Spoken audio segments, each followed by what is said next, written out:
은혜를 추구하고 받으라. 첫 번째, 시편 145편 1절에서 9절 말씀. 하나님 의식을 가지라. 필자는 고등학교 때 교회를 배척하면서 교회 다니는 친구들을 놀렸다. 그때 믿는 친구들을 공격하면서 놀려먹는 재미에 빠졌는데 최고의 공격 무기는 이런 말이었다. 교회 다니는 사람이 왜 그래? 그 한마디 말이면 교회 다니는 친구들을 늘 괴롭힐 수 있었다. 그 말투가 얼마나 잔인하고 비겁한 말투인지는 나중에 당해본 후에야 깨달았다. 교인이 완벽해서 교회에 다니는가? 오히려 부족해서 다니는 것이다. 신자와 불신자의 가장 큰 차이는 거룩성과 도덕성과 윤리성과 참을성의 차이에 있지 않고 하나님을 의식하는 삶의 차이에 있다. 성도도 죄를 짓지만 그 의식의 바탕에 하나님 의식이 있기에 죄로 인한 괴로움과 안타까움이 늘 마음 한구석에 있다. 신자와 불신자는 그런 의식의 유무에 큰 차이가 있는 것이지 행동의 유무에 큰 차이가 있는 것은 아니다. 어떤 남편은 혼자 교회에 나가는 아내를 공격할 때마다 이렇게 말한다. 당신 교회에 나가면서 왜 그래? 그런 말은 부부간에 해서는 안 되는 비겁하고 치졸한 말이다. 잘못했으면 잘못한 행위를 지적하며 문제를 풀어가야지. 집안과 출신지를 따지고 학력과 종교를 따진다면 얼마나 비겁한 모습인가. 그나마 교회에 나가서 말씀을 듣기에 이혼 도장 콱 찍어버리고 싶은 마음을 참고 있다는 사실을 깨닫지 못하고 오히려 교회 다니는 사람이 왜 그래? 라고 속을 긁으면 인간성 자체에 얼마나 실망이 되겠는가. 어떤 아내는 매번 그런 말투로 비꼬는 남편을 보고 참다 못해서 교회 출석을 포기하고 교인의 계급장을 떼버린 후 남편에게 너 죽고 나 죽자 라고 달려든다. 아니면 심한 우울증에 사로잡혀 자신을 파괴하고 가정을 외면한다. 그런 극한 상황이 되어서야 아내의 교회 출석이 얼마나 감사한 일이었는지를 깨닫고 아내의 교회 출석을 은근히 막고 교회 다닌다면서 왜 그래? 라고 비꼬면서 진리와 평안을 찾아보려는 아내의 마음에 칼을 들이댄 것을 땅을 치고 후회하는 경우도 있다. 세상에서 제일 비겁하고 야비한 태도는 진리를 따라 살려고 애쓰는 모습을 비꼬면서 우습게 여기는 태도다. 심지어는 믿는 사람들조차 교인이 왜 저래? 라는 말투를 자주 쓴다. 마치 자신은 완벽한 교인이라는 말투다. 그러나 자세히 보면 교인이 왜 저래?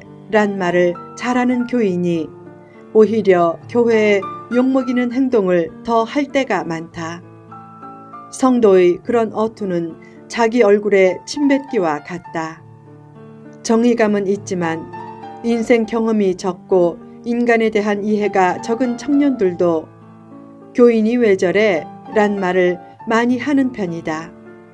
필자는 그런 말투가 가진 비겁함과 야비함을 깨달은 다음부터 최대한 교인이 왜 저래?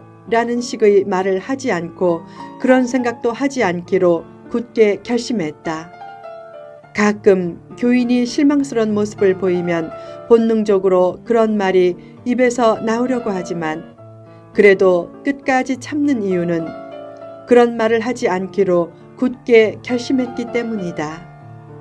성도는 행위가 바른 사람이 아니라 행위가 바르려고 의식하는 사람이고 또한 완성된 사람이 아니고 여전히 은혜가 필요한 부족한 사람이다.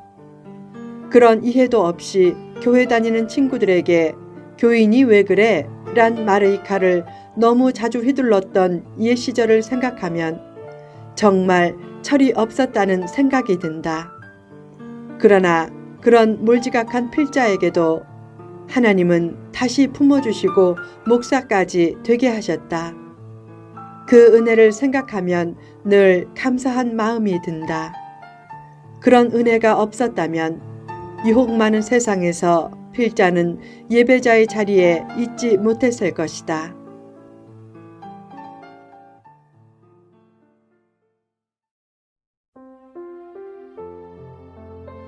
은혜 받을 때 따르는 축복.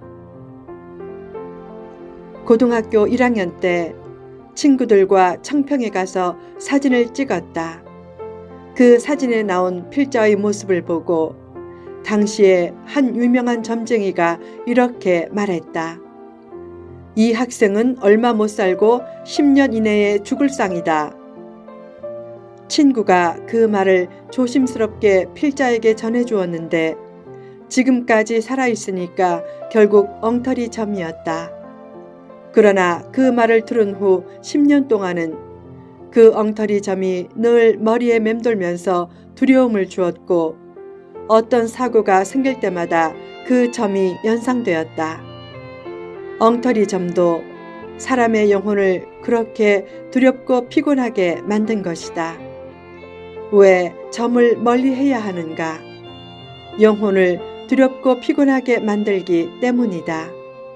사람을 오싹하게 만들어 영혼을 약화시키고 마음과 정신을 무력화시키는 것이 점쟁이들의 수법이다. 필자는 점쟁이 중에서 위로를 주고 사랑을 권면하고 삶의 용기를 심어주는 점쟁이를 한 번도 본 적이 없다. 대신에 무서운 공포심을 유발하는 말이 반드시 있다.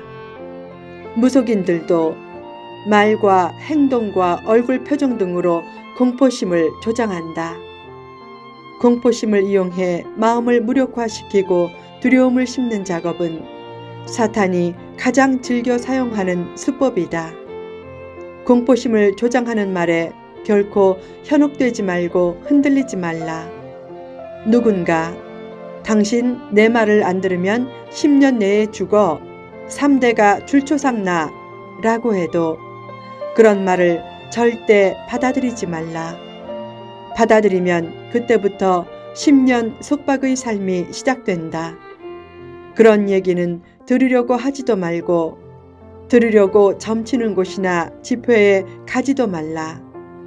혹시 그런 얘기를 들으면 이렇게 담대하게 선포하라. 죽으면 죽으리라. 하나님이 부르시면 언제라도 가리라. 죽는 길이 사는 길이다. 하나님은 죽음을 각오하고 믿음을 고수할 때 오히려 가장 선한 길을 열어주시고 넘치는 은혜를 부어주신다. 우리가 이제까지 똑똑해서 잘 살았는가? 그렇지 않다. 하나님이 은혜로 지켜주셨기 때문이다.